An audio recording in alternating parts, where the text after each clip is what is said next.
Hey everybody, welcome back to my channel. My name is Hannah. This is H and Bookish Reads, and today we're talking all the books I read in March, but with a catch. We are doing great, better, best.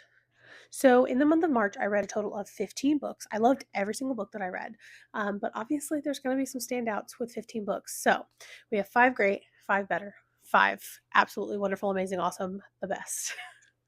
All right, starting out our great category was Too Hot to Handle by Tessa Bailey. Now, I have had this on my cart, my TBR cart, for a long time, and I am a Tessa Bailey girl through and through. I met her in February. I love her so much.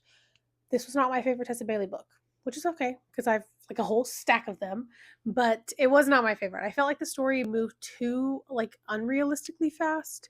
I did like the premise of the story. The chef whose like mom was this big chef, and then she kind of fell out of love with cooking because of the expectations. But overall, it was not my favorite, but I definitely did enjoy it. All right, next up in my great category would be Whirlwind by Kayla Grosse. It was Grosse or Grossi. I'm so sorry if I'm pronouncing her name wrong. It was a dual narration that I listened to on Audible. Super cute, very twisters coded. It was really short, so I finished it in a day, like really quick read.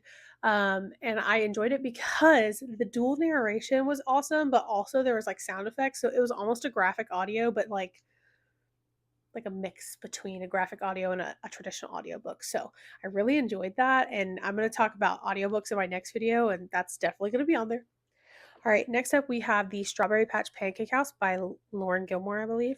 I did enjoy this book. It felt pretty predictable, which don't get me wrong, there's nothing wrong with predictability in a book.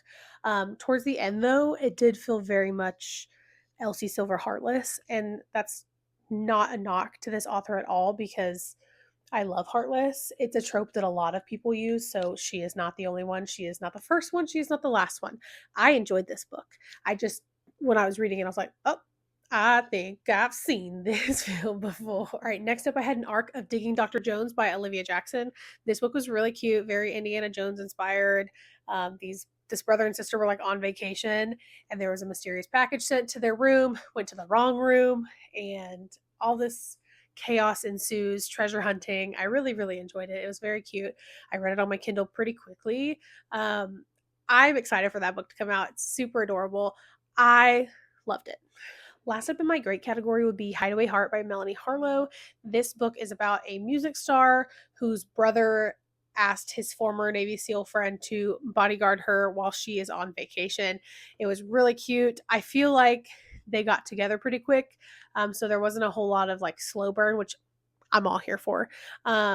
And I just really enjoy that book. It's very small town romance. I'm on a big small town romance kick currently. Ever since I discovered Elsie Silver, which you can't even see, I'm obsessed. Elsie Silver, Lyla Sage, Melanie Harlow, like I'm down for a small town romance. Moving right along to our better category. First up, we have Fan Service by Rosie Danan. Now, I was really anticipating this book. I really liked it. I'm a big fan of like modern supernatural books. Like Lana Ferguson does a really good job of that, and Rosie Danan does a good job of that. Ali Hazelwood, Hello Bride, that kind of vibe I love. But I was also a Twilight girly, so I can't say too much.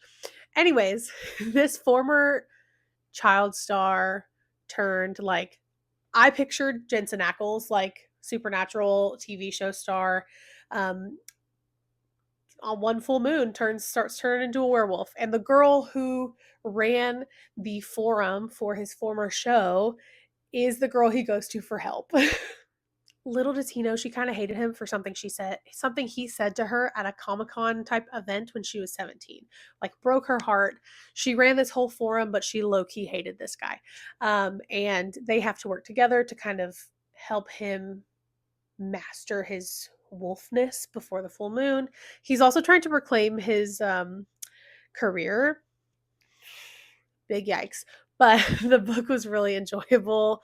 I said I love Rosie Danan. I love her books, and I like this like supernatural vibe. But literally, all I pictured was Jensen Ackles, and which is fine because hello. All right, next up we have The Charlie Method by Elle Kennedy. I love Elle Kennedy, and I did really enjoy this book. It's not my favorite of this new series, but I really, really liked it. I liked the characters and how they navigated this new type of relationship for them. In my head, though, and this is not dogging on the book, this is just in my head, I thought that two of the characters had a better chemistry than the third. So I kind of low-key wished that they had ended up together, but I did like the ending. I loved how it ended. The whole book was really good. So, and I will never turn down an Elle Kennedy book. I will always read her books. She is an instant auto buy for me. I love this next one. The next one was Go Luck Yourself by Sara Raasch. Do not know how to pronounce her name, girl, but I love your books. She also wrote The Nightmare Before Christmas. It's like the royals and romance series. Basically, this book is a Prince of Christmas and a Prince of St. Patrick's Day. There's a PR nightmare. It's very like, I want to say similar to like Red, White, and Royal Blue, where they have to like PR friendship, but holiday romance, and then somebody is stealing Christmas's magic. It's a whole thing, but I loved it. It was so fun. Plus the narrator, because I listened to it on Spotify Premium, the narrator switched between an Irish accent, and American accent, and I'm a sucker for a good accent. So that was a really fun time. It was a really fun read. I didn't want to take my headphones out. It was so good. In my March Hopefuls video, I mentioned that I wanted to either read Quicksilver or Lights Out, and I read Lights Out, and I loved it. It was so freaking good. I think it is similar, in my opinion, to the Ruinous Love series as like a dark rom-com. You're going to tell me that this man was in your house shooting a TikTok video, and you're just like, huh, that looks like my dresser. Huh, that looks like my comforter. Weird. Girl, be so for real. And the cat, Fred. I love this book. I'm so excited for the second one because when I finished it, I said, oh, I need this character to have a book. And then I go look up what the second book is about. And I said, yes, we did it. We got him. So I'm really pumped for that one. I loved it. It was so good. All right, last up in my better category. This one was so hard because I read 3 of the 4 current Windy City books. Like I had already read Mile High last month. I'm putting The Right Move in this category, but when I tell you they're like a hair's breadth away, like I loved them all. Ryan Shea is chef's kiss. Hello, spoilers, he paid for her fertility treatments. Are you kidding me? My heart was gushing. Like this series has unlocked a love. Like I'm so obsessed with this entire series. Guys, we made it to my favorite reads of March. And when I tell you I had so many good reads in March, I had so many. It was so hard to make this list. But I don't know how April's going to top it. I really don't. Except for the fact that Abby Jimenez came out with a new book. Emily Henry's coming out with a new book. And Lauren Roberts is coming out with a new book. Plus, I'm reading Summer in the City by Alex Astor right now. And I'm thoroughly enjoying that as well. So anyways, without further ado, the best of March. Now, I was quite literally handed the best gift on the planet, and that was an arc of Wild and Wrangled by Lyla Sage. When I tell you, the most shocking email I got was that I had an arc of Wild and Wrangled. This series has been so incredible, and I was waiting for Dusty and Cam's story, waiting for years, and it did not disappoint. It did not disappoint. I just big heart towards them. I don't want to spoil anything, but know that you will be obsessed with this book.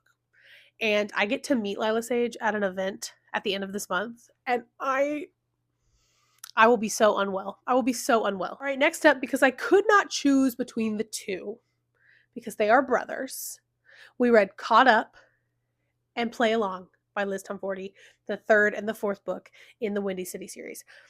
Now, I'm a baseball girly, and I hadn't really read a whole lot of baseball romance. Like, there's just not a ton out there. There needs to be. Because those two brothers, I'm quite literally obsessed with. Like, Kai and Miller are probably my favorite couple from that whole series. And Max, are you kidding? I realize that I sound really incoherent talking about the Windy City series because I'm just so obsessed with it that there are no words that are appropriate for how I feel about that book series. Like I honestly think it's my favorite sports series. And I've read a ton of sports books, but this is my favorite. And nobody told me about it until it was like, I feel like I was way behind. But I'm also not behind because technically I just finished the fourth one like last month, and the new one comes out next month. So like I can manage. Plus I love Rio. I'm so excited for his book.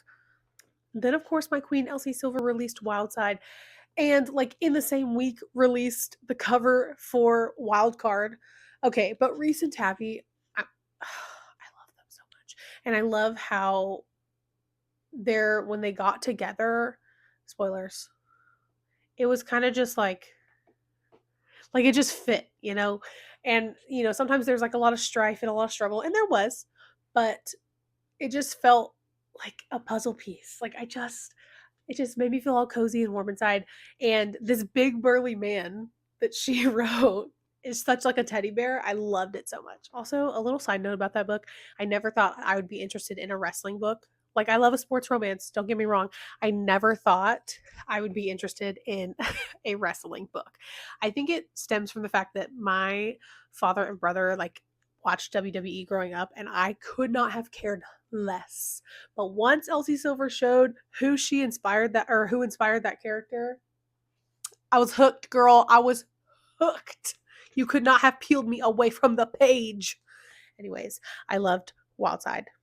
Yeah, I almost said Wild Eyes. No, I loved Wildside. Last up for the whole shebang was the most heart-wrenching, gut-tearing out, stomping on my heart and ripping it to shreds book that I have probably ever read, or at least read in the last several years, and that would be Sunrise on the Reaping. And if you haven't read it,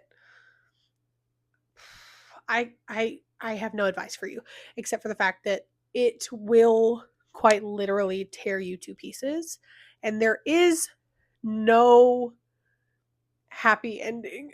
I mean, because it's a prequel, right? Like, you know that, spoilers, I guess.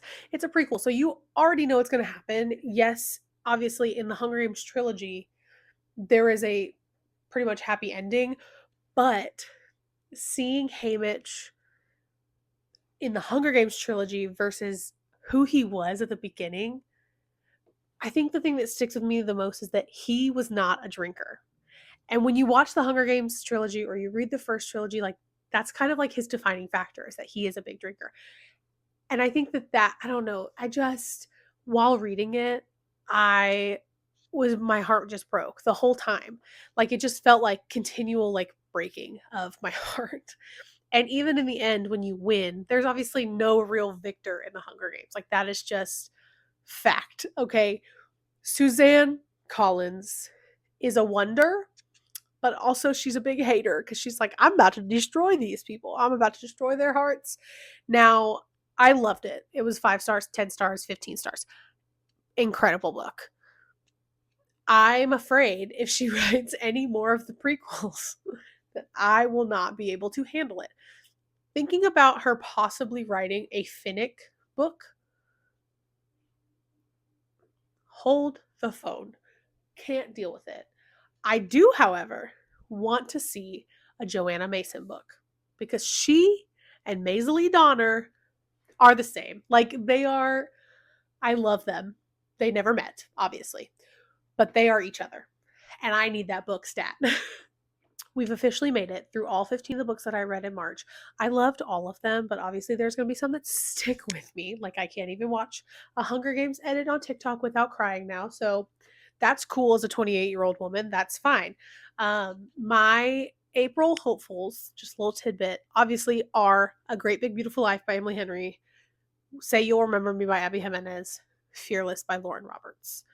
Those are my only 3. And I guess Summer in the City because I already told you I was reading that one. So if you enjoyed this video, thank you so much for watching. Don't forget to hit like and subscribe to get more bookish content. My next video hopefully is going to be about audiobooks. I'm a big audiobook girly, so I have lots of thoughts. So see you later and happy reading.